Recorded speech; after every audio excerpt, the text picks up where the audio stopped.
எசேக்கியாவை போல வெற்றி நிறைந்த ஒரு வாழ்க்கையை நோக்கி ஒரு மனுஷன் நகர வேண்டும் என்றால் அதன் ரகசியம் என்ன? அவன் வாழ்க்கையில் அவன் என்ன செய்தான்? தன் தகப்பனாகிய தாவீது செய்தபடியெல்லாம் கர்த்தரின் பார்வைக்கு செம்மையானதை செய்தான். ஆகாஷ் தான் அவனுடைய அப்பா. அவனுடைய வாழ்க்கை ஒரு நல்ல மாதிரியான வாழ்க்கையாக இல்ல. தேவனை தேடாதவன், ஆலயத்தின் கதவை பூட்டு போட்டவன், இப்படியே அவன் வாழ்க்கை முடிந்து நல்ல ஹிஸ்டரி சொல்லிக்கிற மாதிரி ஹிஸ்டரி அவங்க அப்பா வச்சுட்டு போல.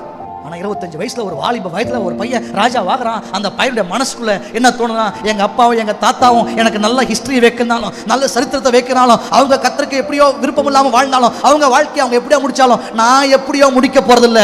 என்ன தெரிந்து கொண்ட தேவனுக்கு ஒரு நோக்கம் இருக்கு, என்ன ரட்சித்த தேவனுக்கு ஒரு நோக்கம் இருக்குது, என்ன இந்த உயர்ந்த இடத்துக்கு கொண்டு வந்த தேவனுக்கு ஒரு நோக்கம் இருக்குது. அந்த எதிர்பார்ப்பை கர்த்தர் எதிர்பார்ப்பை நான் நிறைவேற்றுவேன்னு அவன் இருதயம் கர்த்தரோட ஃபிக்ஸ் ஆச்சு. பாத்தீங்களா?